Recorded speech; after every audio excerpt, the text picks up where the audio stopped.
ABN Andhra Jyothi ఛానల్లో మహిళల పట్ల ప్రసారమైన వ్యాఖ్యలు తీవ్ర కలకలం రేపుతున్నాయి. ఈ నేపథ్యంలో పత్తికొండ సర్కిల్ ఇన్స్పెక్టర్ను కలిసిన మాజీ ఎమ్మెల్యే కంగాటి శ్రీదేవమ్మ సదరు ఛానల్ అధినేతపై చట్టపరమైన చర్యలు తీసుకోవాలని కోరుతూ ఫిర్యాదు చేశారు. ఈ సందర్భంగా ఆమె మాట్లాడుతూ, మీడియా సంస్థలు సమాజానికి మార్గదర్శకంగా ఉండాల్సింది పోయి మహిళల గౌరవాన్ని దెబ్బతీసేలా ప్రసారాలు చేయడం దురదృష్టకరమన్నారు. సదరు ఛానల్లో వచ్చిన వ్యాఖ్యలు సభ్య సమాజం తలదించుకునేలా ఉన్నాయని, ఇవి మహిళల మనోభావాలను తీవ్రంగా గాయపరిచాయని, మహిళలను కించపరిచేలా వ్యవహరించిన బాధ్యులపై వెంటనే కేసు నమోదు చేయాలి. భవిష్యత్తులో ఇలాంటి ఘటనలు పునరావృతం కాకుండా కఠిన చర్యలు తీసుకోవాలి అంటూ ఆమె ఆవేదన వ్యక్తం చేశారు.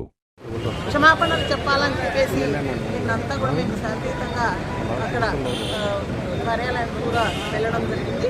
ఈరోజు కూడా మేము ఆ వాక్యాలను పెన్ డ్రైవ్లో దాంట్లో చేస్తూ ఆయన పలికిన వాక్యాలన్నీ కూడా మరి ఈరోజు కూడా స్టేషన్కి వెళ్ళి ఆయన పైన ఎఫ్ఐఆర్ చేసి ఇన్వెస్టిగేషన్ చేసి ఖచ్చితంగా మరి ఆయనని ఒక నిబంధనలకు తీసుకోవాలని చెప్పేసి ఈరోజు పత్తికొండలో స్టేషన్కు సిఐ గారితో మాట్లాడి కాపీ అందించడం కూడా జరిగింది. చాలా వికృతమైన మాటలు, మరి రాజకీయంలోకి మహిళల్ని ఎంతవరకు లాగడం సమంజసం అని చెప్పేసి వైసీపీలో ఉన్న వాళ్ళంతా కూడా జగన్మోహన్ రెడ్డి గారు ఏది చెప్తే నంది అంటే నంది, పంది అంటే పంది అంటారని చెప్పేసి ఏదైనా మాటలు మారుస్తారు.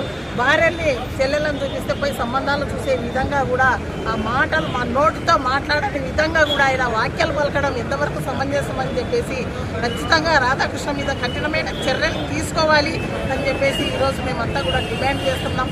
ఇంతటితో మాత్రం ఆగదు. ఎందుకంటే మహిళలంటే ఏదో ఒక ఆట బొమ్మల ఒక వస్తువులా ఆయన దృష్టిలో చూస్తున్నారు. ఎప్పుడు కూడా మహిళలు లేనిదే లోకం లేదు.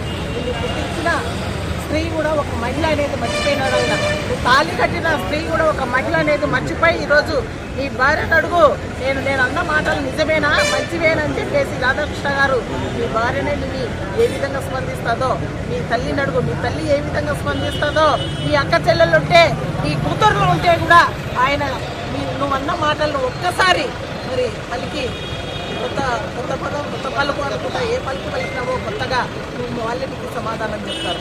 యావత్ మహిళా లోకమంతా కూడా నువ్వు కూడా క్షమించారు. ఇంతటితో నువ్వు పలికిన పలుకులు అవడానికి పొరపాటున మాట్లాడలేను, క్షమించండి అని చెప్పేసి ఒక భార్య అనేది పదాలు చెప్తే కూడా అందరూ కూడా మహిళా లోకం శాంతిస్తారు. కానీ ఇప్పటికైనా దీన్ని రాజకీయంగానే చంద్రబాబు నాయుడు గారు కానీ, లోకేష్ గారు కానీ, మరి ఎవ్వరు కూడా పవన్ కళ్యాణ్ గారు ఎవ్వరు కూడా దీని మీద స్పందిస్తారు.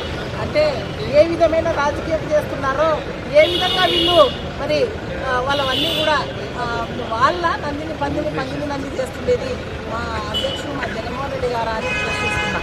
ఈరోజు రైల్వే కోడూరు ఎమ్మెల్యే అరవ శ్రీధర్ గారు ఈరోజు ఆ అమ్మాయిని ఏ విధంగా వేధించాడో, మరి ఆ అమ్మాయిని ఏ విధంగా పోలీసు ముందరే అమ్మాయిని కొడుతూ తిడుతూ ఉన్నారు, ఏ విధంగా పవన్ కళ్యాణ్ దానిపైన స్పందిస్తున్నారు అనేది యావత్ రాష్ట్రం అంతా కూడా చూస్తుంది. ఇవన్నీ కూడా రోజుకోటి వికృత చేష్టాలు, రోజుకోరు మహిళల పైన దాడి, రోజులపైన వికృత చేష్టాలు చేస్తున్నారే. మరి మీ కూటమి ప్రభుత్వాన్ని మరి అవన్నీ రాస్తున్నారా ఏబిఎన్ గారు? అంతెందుకు ఈరోజు ఆరోగ్యశ్రీ పూర్తిగా నిర్వీర్యమైన పరిస్థితి ఈరోజు ఆంధ్ర రాష్ట్రంలో. కానీ మీరు రాస్తున్నావా ఏబిఎన్ రాధాకృష్ణ గారు? ఈరోజు మీ పేపర్లో కానీ మీ మీడియాలో కానీ చూపిస్తున్నారా అని నేను అడుగుతున్నా. ఎందుకు చూపిస్తారు? ప్రజలకు మంచి పని చేసేది ఏమీ కూడా చూపించారు. ఈరోజు పూర్తిగా పేదవాళ్ళంతా ఆరోగ్యం పైన చాలా మరి నష్టాల్లో ఈరోజు చూపించుకునే పరిస్థితిలో ఈరోజు మన రాష్ట్రంలో పేదవాళ్ళంతా ఉన్నారు. అలాంటిది ఆరోగ్యశ్రీ రాజశేఖర